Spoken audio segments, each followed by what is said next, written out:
Iran has initiated the production of its own aircraft parts for Airbus and Boeing planes in response to ongoing Western sanctions. With an aging aviation fleet and restricted access to spare parts, Iran faces significant challenges in maintaining safety and operational efficiency. Over the years, sanctions have been imposed, lifted, and reimposed, heavily impacting the country's aviation sector. According to Tasnim News, Iran has started manufacturing Airbus and Boeing parts locally. Hossein Pourfarzani, head of the Civil Aviation Organization, stated that due to sanctions, a plan was implemented to localize aircraft engine parts. Over a 9-year period, with the cooperation of MAPNA, the country reverse-engineered and localized Boeing and Airbus engine components. This allowed Iran to develop the technology to manufacture critical parts for its aviation industry. Currently, Iran has 158 Airbus and Boeing planes registered across its airlines, including 89 Airbus and 69 Boeing aircraft. The fleet comprises models such as the A300, A310, A320, Boeing 737, and Boeing 747, among others.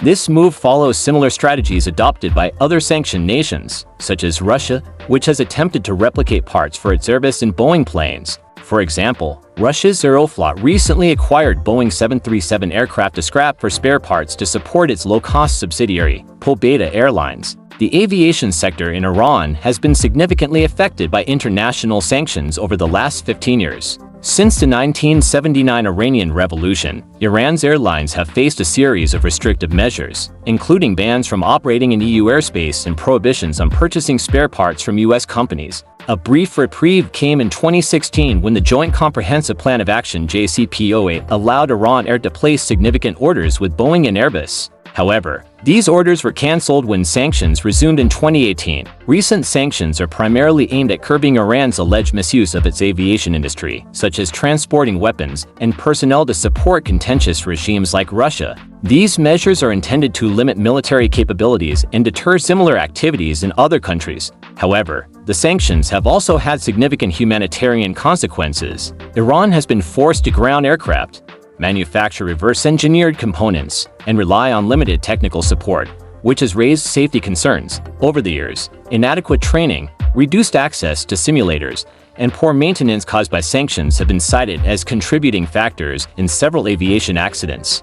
The U.S. decision to impose sanctions on Iran's aviation industry reflects broader geopolitical objectives. By restricting aircraft sales, the U.S. has reinforced its stance on curbing Iran's capabilities while highlighting the challenges of international diplomacy. Critics argue that these sanctions harm civilian safety and economic development, while also limiting opportunities for European manufacturers like Airbus. Iran's efforts to produce its own aircraft parts demonstrate resilience in the face of sanctions, but challenges remain. While this initiative may mitigate some operational difficulties, the long-term impact on aviation safety and international relations is yet to be fully understood.